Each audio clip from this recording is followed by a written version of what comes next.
Hello नाज़रीन, अस्सलामु अलैकुम व रहमतुल्लाहि व बरकातुहू। मैं उम्मीद करता हूँ कि आप सभी लोग खैरियत से होंगे। तो नाज़रीन, चलते हैं एक और न्यू वीडियो की तरफ। इदरीस अलैहिस्सलाम का जिक्र कुरान में।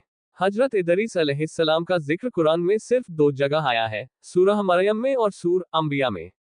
और याद करो, कुरान में इदरीस को बिलाशुबह वह सच्चे नबी थे और बुलंद किया है हमने उनका मुकाम। नाम, नस्ब और जमाना।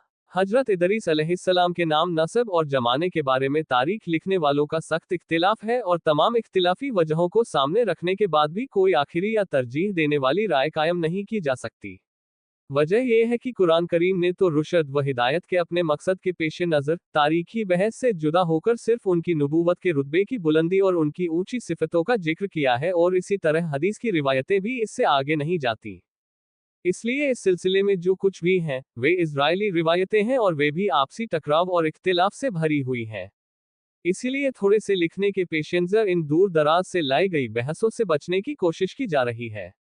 एक जमात का ये ख्याल है कि हजरत इदरीस अलैहिस्सलाम बाबिल में पैदा हुए और वहीं पले बढ़े। उम्र के शुरुआती दिनों में उन्होंने हजरत शीस बिन आदम अलैहिस्सलाम से इल्म हासिल किया। बहरहाल, जब इदरीस अलैहिस्सलाम खुद से सोचने समझने भी उम्र को पहुंचे, लो अल्लाह ने उनको नबूवत से सरफराज फरमाया, तब उन्होंने शरीरों, बदमाशों और फसादियों के लिए राह हिदायत की तबलीग शुरू की। पर फसादियों ने उनकी एक बात न सुनी और हजरत आदम व शीश अलैहिस्सलाम की शरीयत के मुखालिफ ही रहे। अलबत्ता एक छोटी सी जमात जरूर मुसलमान हो गई। हजरत इदरीस अलैहिस्सलाम ने जब ये रंग देखा तो वहां से हिजरत का इरादा किया और अपने मानने वालों को हिजरत कर जाने के लिए कहा। इदरीस अलैहिस्सलाम की पैरवी करने वालों ने जब ये सुना तो उनको वतन का छोड़ना बहुत गसम गुजरा और कहने लगे कि बाबिल जैसा वतन हमको कहाँ नसीब हो सकता है। हजरत इदरीस अलैहिस्सलाम ने तसल्ली देते हुए फरमाया कि अगर तुम ये तकलीफ अल्लाह के रास्ते में उठाते हो तो उसकी रहमत बहुत फैली हुई है, उसका अच्छा बदला जरूर देगा। बस हिम्मत ना हारो और अल्लाह के हुक्म के आगे सरे नियाज झुका दो। मुसलमानों की रजामंदी के बाद हजरत इदरीस और उनकी जमात मिस्र की तरफ हिजरत कर गई और नील के किनारे एक अच्छी जगह चुनकर के सुकूनत अपना ली।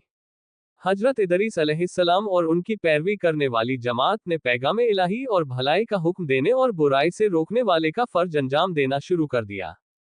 कहा जाता है कि उनके जमाने में 72 जुबानें बोली जाती थी और अल्लाह की अता व बख्शिश से वह वक्त की तमाम जुबानों को जानते थे और हर एक जमात को उसकी जबान में तबलीग फरमाया करते थे।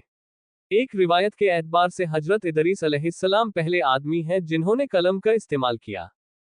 हजरत इदरीस की खास बातें। हजरत इदरीस अलैहिस्सलाम ने दीने इलाही के पैगाम के अलावा तमद्दुनी रियासत और शहरी जिंदगी, तमद्दुनी तौर तरीकों की तालीम व तलकीन की और उनके ट्रेन तालिबे इल्मों ने कम व बेश 200 बस्तियां आबाद की। हजरत इदरीस अलैहिस्सलाम ने इन तलबा को दूसरे इल्मों की भी तालीम की, जिसमें इल्म हिकमत भी शामिल है।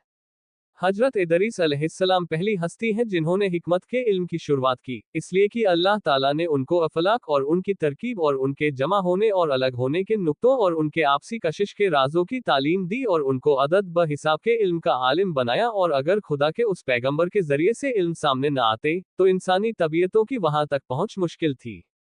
उन्होंने अलग अलग जातों और गिरोहों के लिए उनके मुनासिब हाल कायदे कानून मुकर्रर किए और पूरी दुनिया को 4 हिस्सों में बांटकर हर चौथाई के लिए एक हाकिम मुकर्रर किया जो जमीन के उस हिस्से की सियासत और बादशाही का जिम्मेदार करार पाया, और इन चारों के लिए जरूरी करार दिया कि तमाम कानूनों से बढ़ चढ़कर शरीयत का वह कानून रहेगा जिसकी तालीम अल्लाह की वहय के जरिए मैंने तुमको दी है। तो नाजरीन, मैं उम्मीद करता हूँ कि आप लोगों को इस वीडियो से कुछ सीखने को मिला है।